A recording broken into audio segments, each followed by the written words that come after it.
Hi YouTube, it's Andrew from moneymental.co.uk here, the website dedicated to money and mental health. For today's video I'm going to give you a sales roundup, just showing what's sold on my eBay store in the past week. I will follow the usual format for that, where I will tell you what I paid for an item, where I got it from, and how much I sold it for, and what sort of profit I made on that item. There's also a couple of fails in this as well, but we'll come to those as we go through the video. Okay, so I'll go on to the first item, which is here. This is a Rebel 1995 model Messerschmitt car. I actually bought this from eBay, an eBay auction. It cost £5 including postage, so got it for a really good price.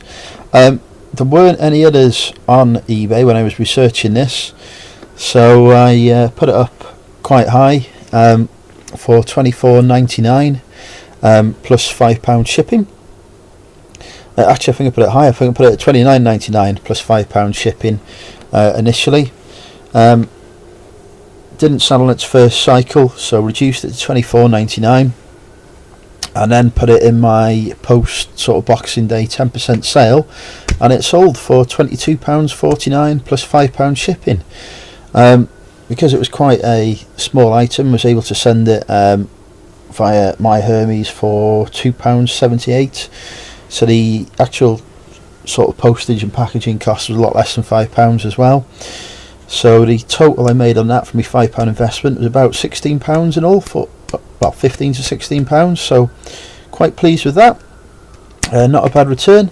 Certainly if you see any of these about and you can get them cheap enough, worth looking out for, because they do sell quite well to collectors. Next is this Marvel Legends Fantastic Four The Thing figure, dated 2004, which you can find out by looking at its foot. It'll tell you the who made it, which is Toy Biz, and it'll give you the year of manufacture, and I find those useful to include as sort of in the listing title, because there are collectors who are looking for specific sort of manufacturers or years of manufacture to complete their collection. This cost me probably about 20p as part of a bundle of figures that I picked up. I paid £10 for the entire bundle, and there's dozens and dozens of figures and Transformers and all sorts in there. Took an offer on this one, sold it for £12 plus £3.50 shipping. So it cost me just slightly under £3 to ship it, so a little bit on the postage side, and obviously 20p into £12 means I made about £10-11 after fees. So certainly if you can see these types of sort of Marvel figures out there, and you can get them cheap enough, then there's definitely a healthy profit to be made there. Okay, next item, just a bread and butter item for me, a copy of Grand Theft Auto 3 on PC CD-ROM. There's a house clearance shop near me that does, well, it sort of mainly focuses on records and music, but they also sell computer games, and they sell 50 for a £5. So I just go in there with a £5, buy 50 computer games, works out as about 10p each, and then I list them usually for quite cheaply for sort of £2-3 plus shipping, because I still make a healthy profit that way, a good profit margin. With this one, because it's quite a bit more popular, Grand Theft Auto 3, I put it up for £4.99 plus £2 shipping. It went in my 10% sale, so it actually sold for £4.49 plus £2 shipping. Went Royal Mail large letter second class, so it cost £1.26 to post it. So the total I made after sort of fees and shipping costs and whatnot is probably about sort of £5 or just over £5 profit. So again, quite happy to do that. 10p into £5, brilliant return on investment. Here we have a Superdry t-shirt. I picked this up from a charity shop, cost me £2. Sold it, took an offer on it for £8 plus shipping, because it's not really the time of year for t-shirts, so I was quite happy to to sell it for that and make a few pounds profit. Unfortunately, I didn't, and I don't know why, but for some reason I didn't take any measurements of this t-shirt and list the measurements. I normally always do that, always take the sort of the pit to pit sizes and such like, and make sure they're part of the listing title and the description. Didn't do it on this one, and of course I've now had a return request from the buyer saying it doesn't fit. So I shall look for that to come back and then relist it. I'll probably put £1 or £2 on the listing price. It might not sell until the summer, but if I do that, then hopefully I'll get the money I've paid back already on the shipping and the return postage, and still make a little bit of profit on it when it comes back, if they send it, of course, because quite often I find buyers open a return request and then for whatever reason never send the item back. But yeah, a bit of a fail there on my part, so always remember to put the clothes measurements in when you're sending something. It doesn't guarantee you won't get it returned as not fitting, but it does help inform the buyer about whether or not it's going to fit them before they make the purchase. Next, another 10p game. Sold this one. Actually took an offer of it on it for £2 plus £2 shipping. About £1.50 profit in it, which from 10p is a great return, and it all sort of adds up. They're also really quite easy to ship. These just literally go in a jiffy bag and send them straight out, and you can usually get a few stock pictures from Google of the actual gameplay footage as well. Just got to be careful it's not sort of copyrighted stuff, which I think just helps add to the listing. Next we've got a video. I picked up last year basically the contents of an old video rental store, so thousands and thousands of videos, cost me, and some DVDs as well, and I think some CDs were in there, and a couple of computer games. Cost me £25 all in. So the cost of individual videos as such like were probably about 2-3 pence at most. It really was as cheap as that. I've been gradually going through pulling out the best videos and listing those, because quite a lot of them is stuff that's rare, out of production, never got made it to DVD, etc, etc. This is one of those. It's the Bumble's birthday party plus 8 other adventures on video. So I listed that. I've had it listed for a while. Originally had it up for £9.99, reduced it to £8.99 last cycle and £7.99 this cycle, and it sold for £7.99 plus £3.50 shipping. So and it does go via my Hermes for just under £3. So the sort of total profit on that after fees probably about £7 nearly. So yeah, really pleased with that. I was surprised to find how well videos sell, because I didn't think anyone would buy them, but certainly if you've got anything that's Disney, even the Star Wars ones will sell quite well. I sell Rambo films, and these old sort of children's TV series from the sort of 70s, 80s, that have never made it onto DVD. They do sell for quite reasonable money. So yeah, certainly have a look out, and don't discard any videos if you come across them without having looked and sold and completed on eBay first. Next, again, just another 10p game, Para World on DVD-ROM. Not much to say. It sold for £3.59 plus £2 shipping, so £5.59 in all. Obviously made a little bit on the postage. Total profit on this was probably just about shy of about £4. So yeah, just another sort of bread and butter item for me. Next, we've got a bit of retail arbitrage. This Jeff Hardy zombie figure, picked up after watching another reseller's videos, whose sadly name I forget now, but he picked up a few zombie figures for £4.99 from Home Bargains and sold them on. I did exactly the same. I picked this up for £4.99 from Home Bargains, sold it for £15.99 plus £3.50 shipping. and that went via my Hermes again for just under £3. So the total profit on this, I think it's probably about £8, maybe £9 profit, which is not too shabby really. Got a few more that I'm working through selling as well, so hopefully those will all be gone soon for a nice little profit. This one, another fail unfortunately. Picked up this Roald Dahl Charlie and the Chocolate Factory board game. It was all fully complete, its original box and everything. Took an offer on it for £5 plus £4 shipping, so £9 up in all. So what, £1.50 into 9 sort of gave me a profit of about £3 or £4. Not a massive profit, but a profit nonetheless. Then yesterday I had a message from the buyer saying the box was mouldy. He wasn't very happy. He obviously didn't want the game.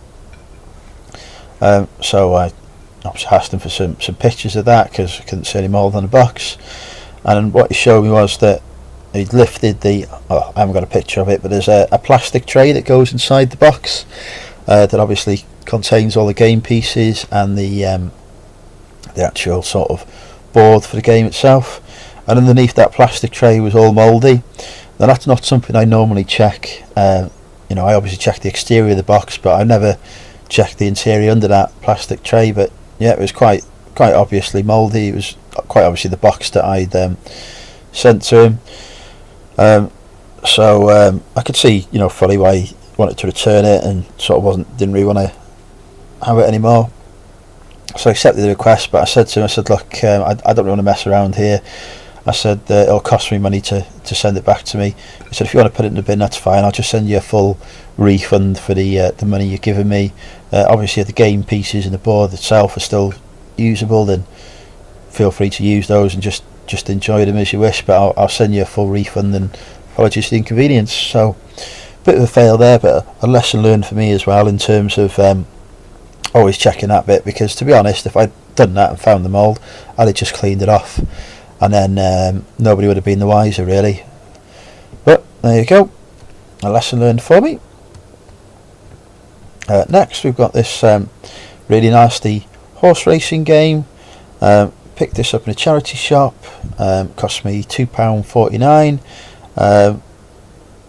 The contents sort of were still sealed, so it never been played. These are all unopened. That deck of cards there was sealed, etc. So I was able to list it slightly higher as a result. Listed it for £14.99 plus £4 shipping, and it sold within about 3 or 4 days of being listed. Possibly less, actually, probably 2 days of being listed. So again, that went via my Hermes, just under £3. Total profit made on that was about £10-11. So really pleased with the return on that and the quick sale as well. Next, something else I picked up from Home Bargains while I was looking for zombie figures is this sort of Pokemon Plush toy. Cost me £5.99 in Home Bargains, and I sold it for £15.99 plus £4 shipping, and it cost around that to ship because of the dimensions of the box just slightly over what they needed to be for getting the cheaper postage. So total profit made on that was about £8 in the end. So yeah, pleased with that again, and I'm focusing on getting at the minute these sort of brand new items in store. I'm making a bit of profit on the retail arbitrage.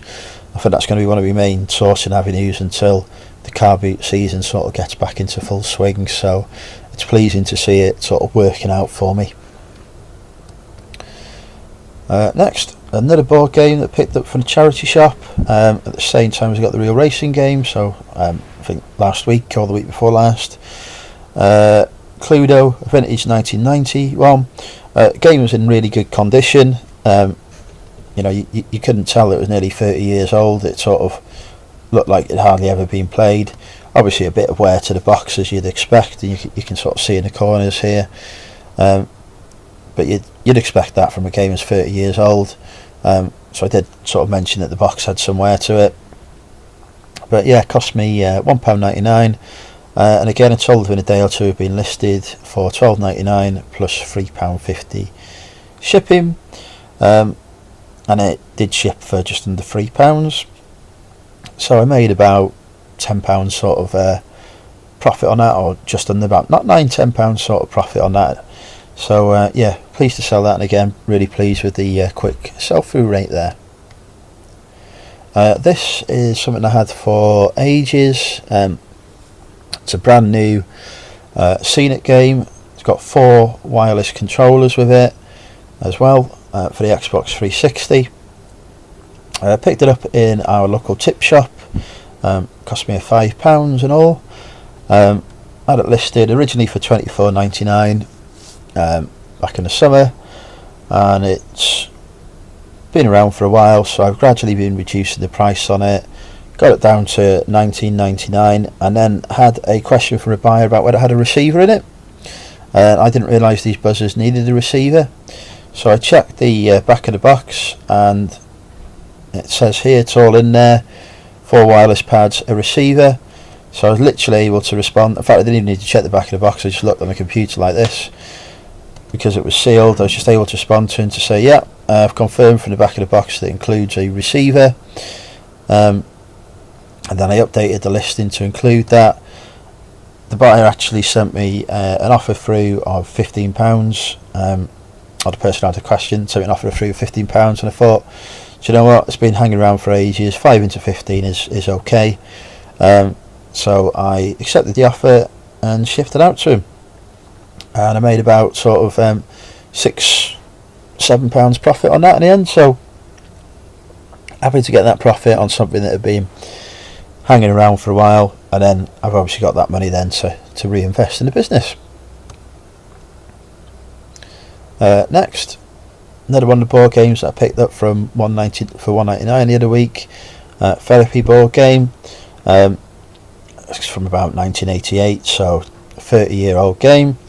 This one was a bit mouldy when I picked it up, but it was very easy to sort of clean it up and make it look sort of good as new. I think it's just from being in storage, to be honest.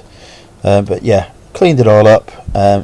Everything again looked quite good. Sorted out all the cards because they're all over the place, and then put some pictures up.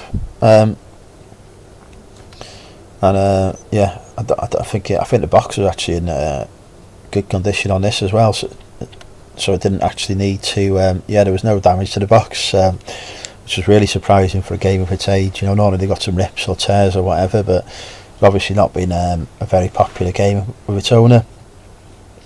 And so I sold it for £14.99 plus £4 shipping, and again this went for just under £3 shipping. So the total sort of profit on that was about £11 roughly. So yeah, pleased with that. Board games are obviously selling there quite well at the minute. I do sell board games throughout the year, but I tend to focus on selling the rarer ones during the summer months. That they go for sort of £40 upwards, and these sort of cheaper items selling during the sort of the Christmas months and just after the sort of winter period when it's cold and people don't want to go out as much, and therefore they're quite happy to stay in playing board games. Okay, next, another 10p game, Combat Flight Simulator 3. Had it for ages, but I've always just kept it up. I always just when I relist them, I check the solds to see if there's been any sort of price changes, either downwards or upwards, and if there hasn't, I just keep it at the price it was, because I know that sooner or later this will go. That's happened with this one. Cost 10p from the house clearance shop, sold for £3.99 plus £2 shipping. Good sort of £4.50 profit in that, so pleased with that. This is me sort of trying out selling books. Picked up a bundle of books. I think it was either 3 or 4 for £1. This was sort of one of them. Listed it for £2.99 plus £3 shipping, because it's too thick to go through large letter, unfortunately. And it's just been sort of sat there for ages. Put it in the 10% sale, nothing happened. Used the send offer to watchers feature because I had a watcher on it. Sent something through for about £2.25, didn't get an offer. Then a few days later £2, didn't get an offer. And then a few days later £1.75, and they accepted that. And I think it was still the same watcher, to be honest. So it sold for £1.75 plus £3 postage. So in the end I made about £1 on this. So I basically got the cost of that bundle back. If I've listed the other books from it, so if any more of those books do sell, then I'm into profit on it. But if they don't, at least I've covered the cost anyway. But yeah, sort of probably won't focus on books on eBay in the future. I am considering doing books via FBA or fulfilled by Amazon in the future. That's something I'm looking into because I can see people make some good money doing that. But I need to do a lot more research and understand a lot more around it before I start going down that road. Here we have a Boppet. Always do well selling Boppets this time of year. Sold a couple last month, and I've sold another one here now. This cost me it was £2.99 from a charity shop, but they were doing buy two toys get one buy one get one free. So it ended up costing me £1.49 in the end. Sold it for £12.99 plus £3.50 shipping. It's actually gone abroad, so sold this via the GSP, the eBay Global Shipping Program. I'll just pause for a drink. So I've made about £10-11 sort of profit from that. So a nice little return. If you see these Boppets out there, just pull the end of the, sort of here, or these little things on the end to see if it's working. If it is working and it's £1 or £2, then pick it up. You may also find that if it's not working, it just needs new batteries. But obviously that's a negotiating point you can use as well to get a better price. Just say, I'm interested in this, but it doesn't seem to be working. Pay 50p for it, or 25p or whatever. Get it home, and if it's working when you put the batteries in, great. If it's not, you've only lost 50p or 20p, and you might even be able to sell it on eBay as spares. But yeah, definitely worth looking out for these. And final item for this roundup is this Omron M3 Comfort blood pressure monitor. Picked this up from a car boot sale last Sunday. Paid up a bit for it at £10 because there wasn't a lot of stores at the car boot sale. I think it was only about 10 at most. So it was a bit sort of, I didn't really want to go back home with nothing. So I picked this and 3 other items up, which you'll probably have seen if you watched my car boot haul video that I uploaded the other day. But yeah, this cost £10. Looked on eBay, and there'd been some that had sold pre-owned for between £18 and £20 plus shipping. So I thought, I'm going to make a profit on this, I may as well grab it. There were no other unsold ones on eBay. I tested it. It had batteries in, so I tested it at the time of purchase, and I knew roughly what my blood pressure was. It measured it accurately, so I was happy with that. So picked it up for a tenner, listed it for £23.99. It's the only pre-owned one on eBay at the time of listing. There were some new ones for £35. It was in practically brand new condition. The chap who sold it to me said he'd only used it a couple of times, and I could believe that. So I was able to put that in the, from assessing the condition, so I was able to put that in the listing. And obviously I tested it and knew it was working. So yeah, I listed it for £23.99 on the basis that it was the only second-hand one there, and I had an offer within 2 hours of listing it for £20. So I sold it for £20 plus £4 shipping, and again it cost just under £3 to ship it. Got some new boxes recently, and this actually managed to fit in one of the new boxes, which was good, because it wouldn't have fitted in my old boxes that we're using. So That was an added bonus because they'd literally arrived the day before. And I made about, profit on this was about £8 after sort of fees. So pleased with that, and really pleased to see it go out the door, because that effectively I'd paid for everything I'd bought at the car boot sale, including this in one go. So yeah, that's it for my sales roundup. Unfortunately, I say a couple of fails there in terms of returns and having to give money back, so that's going to impact on my profits for this week. But I'm hoping that I've listed quite a few items. I'm hoping that I'll get some good sales again that I'll be able to show you in next week's video, and hopefully no more returns, fingers crossed. Anyway, thanks for watching. If you've enjoyed this video, please give a like, please share it. If you've not subscribed to the channel, please do hit the subscribe button below and hit the notification bell next to it to get alerts to when I post new content. I always try and aim to get something out once a week if I can, but sometimes if I'm busy with orders, etc., it can be a bit longer. And don't forget, you can have a look at the moneymental.co.uk website, this one here, and you'll see sort of sales reports on there, where I've actually listed in detail everything that I've sold, how much money I've made on it, as well as some articles about sort of mental health and such like as well, and some how-to guides for eBay. So just some stuff there that you might find useful if you're looking to get into the reselling. You'll probably find the mental health articles sort of further down, because I've been focusing a lot on eBay recently. But yeah, a few things on there, so by all means take a look, have a play with the website as well. Anyway, that's all. Thanks for watching. I will end the recording now, and I will say thank you. Goodbye.